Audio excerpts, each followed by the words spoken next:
ನಮ್ಮ ಹಿಂದಿನ ವಿಡಿಯೋದಲ್ಲಿ ನಾನು ವಮನ ಚಿಕಿತ್ಸೆಯ ಬಗ್ಗೆ ತಿಳಿಸ್ಕೊಟ್ಟೆ.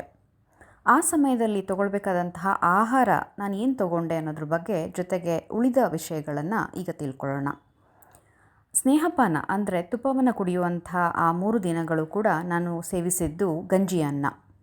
ಬೆಳಗ್ಗೆ ತಗೊಂಡಂತಹ ತುಪ್ಪ ಜೀರ್ಣ ಆದ ನಂತರ, ಹಸಿವೆ ಬಂದ ನಂತರ ಗಂಜಿ ಅನ್ನವನ್ನು ಸೇವಿಸಿದೆ.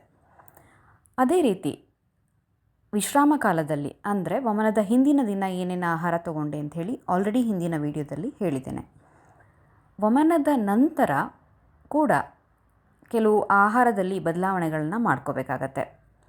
ಕೆಲವು ದಿನಗಳು ಸಂಸರ್ಜನ ಕ್ರಮ ಅಂತ ಹೇಳ್ತೇವೆ, ಅದನ್ನು ಫಾಲೋ ಮಾಡಬೇಕಾಗತ್ತೆ. ನಾರ್ಮಲ್ ಫುಡ್ಡನ್ನು ತಕ್ಷಣ ತಗೊಳ್ಳಿಕ್ಕೆ ಆಗಲ್ಲ, ತಗೊಳ್ಬಾರ್ದು. ಯಾಕೆ ಅಂತಂದರೆ ಈ ಥರ ಎಲ್ಲ ಕ್ಲೆನ್ಸಿಂಗ್ ಆಗಿರೋದ್ರಿಂದಾಗಿ ಡೈಜೆಷನ್ ತುಂಬಾ ವೀಕ್ ಆಗಿರುತ್ತೆ. ಅದನ್ನು ನಾರ್ಮಲ್ ಸ್ಥಿತಿಗೆ ತರೋವರೆಗೂ ಗ್ರ್ಯಾಜುಲಿ ಅದನ್ನು ಅಡ್ಜಸ್ಟ್ ಮಾಡಬೇಕಾಗತ್ತೆ. ಮೊದಲನೇದಾಗಿ ಬರೀ ಅಕ್ಕಿ ಬಸಿದಂಥ ಅಥವಾ ಅನ್ನ ಬಸಿದಂಥ ಗಂಜಿಯನ್ನು ತಗೊಳ್ಳೋದು ಫಸ್ಟ್ ಲಿಕ್ವಿಡ್ ಆಹಾರ. ನಂತರ ಸ್ವಲ್ಪ ಗಟ್ಟಿಯಾದಂಥ ಅಕ್ಕಿ, ಹೆಸರುಬೇಳೆ, ಒಗ್ಗರಣೆ ಹಾಕದೇ ಇರುವಂತಹ ತಿಳಿ ಪೊಂಗಲ್ಲು, ಅದಾದಮೇಲೆ ಒಗ್ಗರಣೆ ಹಾಕಿರುವಂಥ ಪೊಂಗಲ್ನಂಥದ್ದು ಆಹಾರ. ನಂತರ ಬಸಿದ ಅನ್ನ, ಬೇಳೆಕಟ್ಟು, ಆಮೇಲೆ ಬಸಿದ ಅನ್ನ, ತರಕಾರಿ, ಲಾಸ್ಟ್ ನಾವು ನಾರ್ಮಲ್ ಫುಡ್ ತೊಗೊಳ್ಳಿಕ್ಕೆ ಹೇಳ್ತೀವಿ. ಇದೇ ರೀತಿ ನಾನು ಕೂಡ ಫಾಲೋ ಮಾಡಿದೆ. ಟ್ರೀಟ್ಮೆಂಟ್ ಟೈಮ್ನಷ್ಟೇ ಮುಖ್ಯವಾದಂಥದ್ದು ಸಂಸರ್ಜನ ಕ್ರಮವನ್ನು ಕೂಡ ಸ್ಟ್ರಿಕ್ಟಾಗಿ ಫಾಲೋ ಮಾಡುವಂಥದ್ದು. ಇಲ್ಲವಾದಲ್ಲಿ ಈವನ್ IBSನಂಥ ತೊಂದರೆಗಳು ಕೂಡ ಆಗ್ಬೋದು. ಯಾಕೆಂದರೆ ಡೈಜೆಷನ್ ಸರಿಯಾಗಿ ಅಡ್ಜಸ್ಟ್ ಮಾಡದೇ ಇದ್ದರೆ ಕೆಲವು ತೊಂದರೆಗಳು ಕೂಡ ಈವನ್ ಪಂಚಕರ್ಮದ ನಂತರ ನೀವು ಅನುಭವಿಸ್ಬೇಕಾಗತ್ತೆ. ಇದರ ಜೊತೆಗೆ ಪಂಚಕರ್ಮದ ಟೈಮ್ನಲ್ಲಿ ನಾವು ಹೇಗಿರಬೇಕು ಅನ್ನೋದು ಕೂಡ ಮುಖ್ಯ ಆಗತ್ತೆ.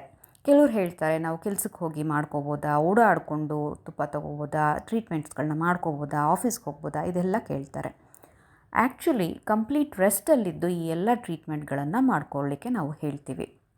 ಅಡ್ಮಿಷನ್ ಮಾಡಿಕೊಂಡೇ ಈ ಚಿಕಿತ್ಸೆಗಳನ್ನು ಮಾಡ್ತೇವೆ. ಯಾಕೆ ಅಂದರೆ ಈ ಟೈಮ್ನಲ್ಲಿ ಯಾವುದೇ ಓಡಾಟ ಆಗಲಿ, ಈವನ್ ಹೆಚ್ಚಿನ ಆ್ಯಕ್ಟಿವಿಟೀಸ್ಗಳನ್ನು ಮಾಡೋದ್ರಿಂದಾಗಿ ವಾತ ಹೆಚ್ಚಾಗತ್ತೆ. ನಾನು ಬೇರೆ ವಿಡಿಯೋಗಳಲ್ಲಿ ಎಕ್ಸ್ಪ್ಲೇನ್ ಮಾಡಿರೋ ರೀತಿ ಈ ಎಲ್ಲ ಪಂಚಕರ್ಮಗಳ ಉದ್ದೇಶ ಇಡೀ ಶರೀರದಲ್ಲಿ ಇರುವಂಥ ದೋಷಗಳು ಅಥವಾ ಎಲ್ಲ ಟಾಕ್ಸಿನ್ಸ್ಗಳನ್ನು ಹೊಟ್ಟೆಗೆ ತಂದು ಅದರ ಮೂಲಕ ಐದರ್ ವಮನ ಇಲ್ಲ ವಿರೇಚನದ ಮೂಲಕ ಅದನ್ನು ಹೊರಹಾಕುವಂಥದ್ದು. ಇದೆಲ್ಲವೂ ಕೂಡ ಆಗಬೇಕು ಅಂತಂದರೆ ಈ ಎಲ್ಲವೂ ಆಗ್ತಾ ಇರುವಾಗ ಯಾವ್ದಾದ್ರು ಆ್ಯಕ್ಟಿವಿಟೀಸ್ಗಳನ್ನು ಮಾಡ್ತಾ ಹೋದರೆ ವಾತ ಜಾಸ್ತಿ ಆಗುತ್ತೆ. ಆ ವಾತದಿಂದಾಗಿ ಈ ಎಲ್ಲ ಕ್ರಿಯೆಗಳಿಗೆ ಡಿಸ್ಟರ್ಬೆನ್ಸ್ ಆಗುತ್ತೆ. ಹಾಗಾಗಿಯೇ ಆ್ಯಕ್ಚುಲಿ ರೆಸ್ಟಲ್ಲಿ ಇದ್ದುಕೊಂಡು ಮಾಡಬೇಕು ಅನ್ನೋವಂಥದ್ದನ್ನು ಸಜೆಸ್ಟ್ ಮಾಡ್ತಾರೆ. ಎಲ್ಲ ಸ್ಮೂತಾಗಿ ವಿಡಿಯೋದಲ್ಲಿ ಕಾಣಿಸ್ಬೋದು. ನನ್ನ ಹಿಂದಿನ ವಿಡಿಯೋದಲ್ಲಿ ಕೂಡ ತುಂಬ ಜನ ಕೇಳಿದ್ರು, ಇದಿಷ್ಟು ಈಸಿನಾ, ಇದಿಷ್ಟು ಸಿಂಪಲ್ಲ ಅಂಥೇಳಿ ಅಂತ. ಖಂಡಿತವಾಗಿಯೂ ಅಲ್ಲ. ಅದರಲ್ಲೂ ಕೂಡ ವಮನ ಚಿಕಿತ್ಸೆ ಸ್ವಲ್ಪ ಕಾಂಪ್ಲಿಕೇಟೆಡ್ ಚಿಕಿತ್ಸೆ ಅಂತಲೇ ಹೇಳ್ತೀವಿ. ತುಂಬಾ ಸೂಕ್ಷ್ಮವಾಗಿ ವೈದ್ಯರ ಸಲಹೆ ಅಂಡರ್ ಮಾಡ್ಕೋಬೇಕಾಗತ್ತೆ. ಇಂತಹ ಮತ್ತಷ್ಟು ಆಯುರ್ವೇದ ಕುರಿತು ಮಾಹಿತಿಗಳಿಗಾಗಿ ಆಯುಷಿಲಾವನ್ನು ಫಾಲೋ ಮಾಡಿ.